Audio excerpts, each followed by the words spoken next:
Assalamualaikum warahmatullahi wabarakatuh. Bismillahirrahmanirrahim. Alhamdulillahi rabbil alamin wa bihi nasta'in ala umurid dunya waddin. Wassalatu wassalamu ala sayyidina wa habibina wa syafi'ina wa qurrati a'yunina wa maulana Muhammadin sayyidil anbiya'i wal mursalin wa ala alihi wa sahbihi wa ansarihi wa junudihi wa man tabi'a hudahu ila yaumiddin. Amma ba'du, para bapak dan ibu, saudara dan saudari, anak-anak baik putra maupun putri peserta sholat jamaah isya, tarawih dan witir Masjid Jami Al-Ittihad yang saya muliakan, saya cintai kesemuanya tanpa terkecuali. Salam ta'zim terusus kepada segenap DKM Masjid Jami Al-Ittihad, terlebih para guru, para muallim, para muallimah, para asatiz, para kiai, para orang tua, para tokoh masyarakat. Teriring doa, semoga hari-hari dan malam-malam kita di bulan yang sangat agung, yang sangat spesial ini selalu dipenuhi dengan rahmat dan berkah dari Allah Subhanahu wa Ta'ala. Mari kembali kita aturkan rasa syukur kita. Alhamdulillahi rabbil alamin wa syukrulillahi rabbil alamin. Anugerah beraneka ragam nikmat kita peroleh, dan ini bapak-bapak, ibu-ibu, saudara-saudari mempertandakan bahwa Allah, zat yang kita sembah, teramat sangat maha pemurahnya kepada setiap kita. Sehat lahir batin, kuat fisik mental, bugar jasmani rohani, taufik hidayah inayah yang terus Allah lekatkan pada diri setiap kita. Itulah yang menyebabkan ringan sekali kita tadi mengawali ibadah puasa kita di hari yang pertama. Tidak ada hambatan apapun, alhamdulillah. Dan baru saja secara berjamaah kita sudah laksanakan sholat tarawih kita malam yang kedua ini pun tidak ada hambatan apa-apa. Kita bersyukur untuk hal ini. Semoga nikmat yang sudah kita peroleh terus dilanggengkan, bahkan ditambah oleh Allah Subhanahu wa Ta'ala di masa-masa yang akan datang. Para bapak, ibu, saudara-saudari, hadirin dan hadirat. Dan tentu kuncinya untuk penggapaian itu adalah bersyukur atas semua nikmat yang sudah kita peroleh. Semoga ungkapan syukur kita, ekspresi syukur kita, lewat ucapan kah, lewat perbuatan kah, tentunya menjadi syukur yang betul-betul berkualitas pada pandangan Allah Subhanahu wa Ta'ala. Salawat dan salam kita selalu mohonkan kehadirat Allah, agar keduanya, yakni salawat dan salam, Allah sampaikan kepada kekasihnya, pemilik as-syafa'atil uzma, bahkan beliaulah penghulunya para nabi, para rasul. Alhamdulillah, Allah takdirkan kita menjadi bagian dari umatnya, yaitu Nabi kita Muhammad sallallahu alaihi wasallam. Semoga salawat dan salam itu pun Allah sampaikan kepada semua keluarga, sahabat dan para pengikutnya sampai akhir zaman. Para bapak, ibu, hadirin hadirat, kita sangat amat berharap semoga Allah yang maha pemurah memercikkan salawat dan salam itu kepada kita semua. Amin, Allahumma amin. Bapak, ibu, hadirin dan hadirat yang saya muliakan, yang semoga kita selalu dalam kemuliaan dari Allah Subhanahu wa Ta'ala. Ada satu riwayat yang sangat familiar di tengah kalangan kaum muslimin.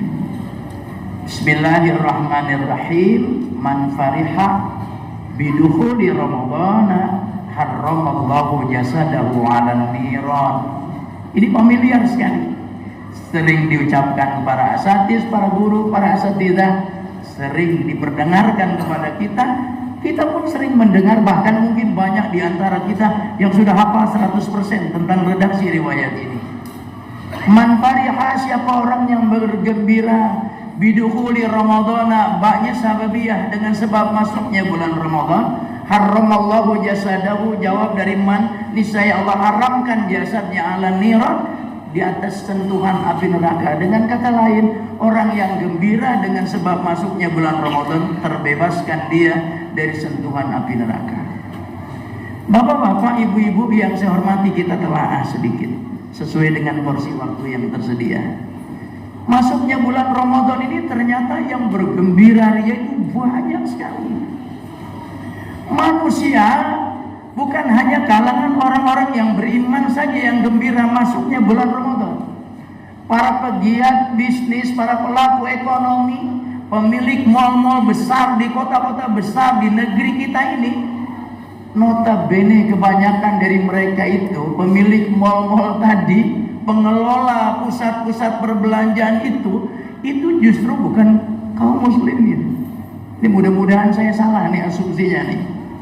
Mudah-mudahan saya salah. Kalau keliru ya alhamdulillah, berarti kita yang banyak yang punya.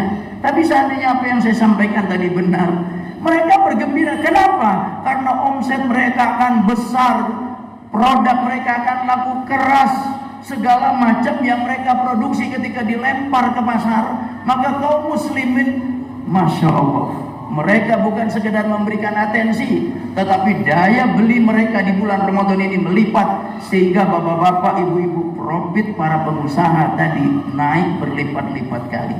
Mereka gembira, tapi itu yang memotivasinya. Para pedagang kecil, jadi mohon maaf, ini analisa saya gitu ya, bapak-bapak, ibu-ibu, lontong sama gorengan itu tidak begitu favorit kalau bukan di bulan Ramadan. Betul nggak kira-kira?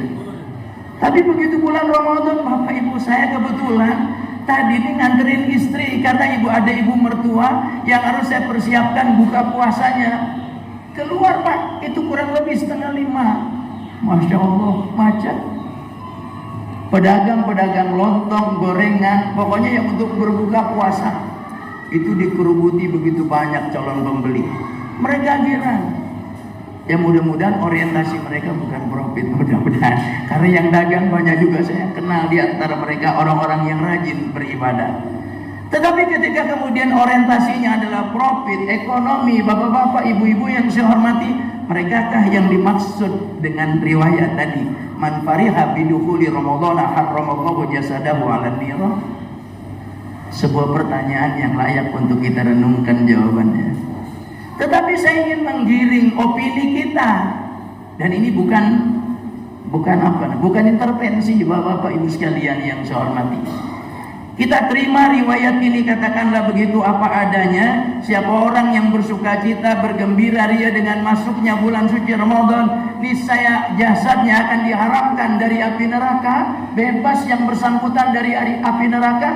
Bapak ibu sekalian, itu ketika mereka orang-orang yang terbersit atau di benaknya itu muncul bulan Ramadan ini syahrus siyam. Bulan Ramadan ini bulan berpuasa. Yang orang yang memang mereka masuk dalam kategori mukallaf secara fikih, kecuali mereka uzur, tidak ada dispensasi untuk mereka boleh tidak berpuasa.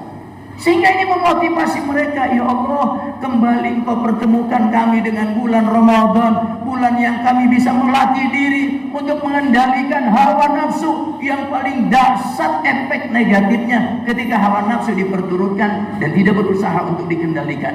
Alhamdulillah ya Allah, Engkau pertemukan kembali kami dengan bulan kami melatih untuk dapat mengendalikan hawa nafsu. Bulan Ramadan ini syahrul qiyam, bulan menghidupkan malam-malamnya dengan ibadah.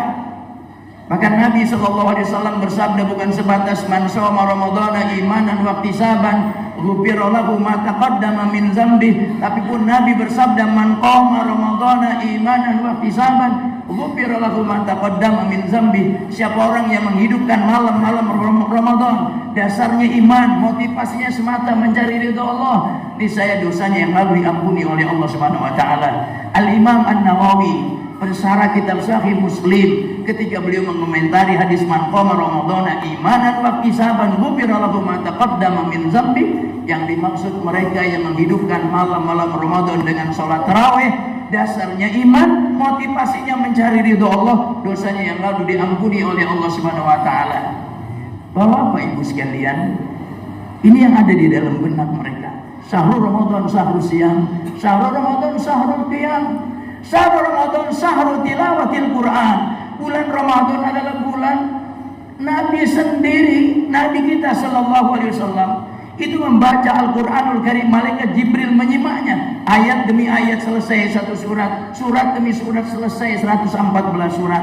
Nabi khatamkan Al-Quran di sepanjang bulan Ramadan, bacaannya disimak oleh malaikat Jibril alaihissalam, seorang malaikat yang bergelar Aminul Wahyi, yang dipercayakan oleh Allah untuk menyampaikan wahyu kepada para nabi dan rasulnya. Bapak Ibu hadirin hadirat, ini yang ada di benaknya. Bulan Ramadan bulan baca Quran. Oleh karena itu barangkali kemarin tidak begitu pandai mengkondisikan waktu untuk bisa membaca Quran. Di bulan Ramadan mereka akan berusaha dari 24 jam waktu yang diberikan Allah kepada dia dalam perjalanan kehidupannya satu hari satu malam. Mereka akan kondisikan, mereka persiapkan seporsi di antara 24 jam itu mereka khususkan untuk membaca Al-Quran. Masya Allah, orang baca Quran itu Bapak Ibu, menurut Sayyidina Ali, ketika orang baca Quran di dalam sholat posisinya berdiri, setiap satu huruf dibalas 100 kebaikan. Yang paling untung banyak imam kita. Kita kan Fatihah doang sama amin kan itu. Surat dia baca kita dengerin kan begitu. Satu huruf di dalam sholat baca Qurannya, posisi sholatnya berdiri, 100 kebaikan. Baca Quran di dalam sholat posisi duduk, ini sholatnya sholat sunat, sholat tarawih kan sholat sunat, mampu berdiri kan boleh duduk, tapi pahala separuh. Satu huruf dibalas 50 kebaikan.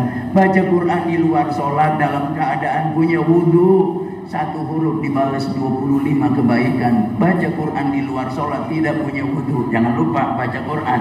Kalau baca itu tidak perlu megang, tidak mesti menyentuh, kan begitu. Yang haram orang tidak punya wudhu menyentuh Quran, bukan membacanya. Membaca tanpa menyentuh berarti dikecualikan karena membaca tanpa menyentuh. Satu huruf dibaca di luar sholat tidak punya wudhu dibalas oleh Allah 10 kebaikan. Ini yang ada di dalam benaknya. Ujung bulan Ramadan Allah bebaskan hamba-hambanya dari api neraka. Ini bapak-bapak ibu-ibu yang membuat mereka bersuka cita, bersenang hati masuknya bulan suci Ramadan, dan senangnya mereka karena yang ada di benak mereka tadi bukan orientasinya profit, bukan materi, dan bukan hal-hal lain yang termasuk dalam kebendaan keduniawiaan, tapi itu yang ada di dalam benak mereka. Mudah-mudahan kita istiqomah bisa menyelesaikan puasa sebulan penuh tanpa hambatan apapun. Begitu juga sholat tarawihnya, baca Al-Qurannya, dan tentu ibadah-ibadah yang lain. Minta maaf atas segala kekurangannya. Wassalamualaikum warahmatullahi wabarakatuh.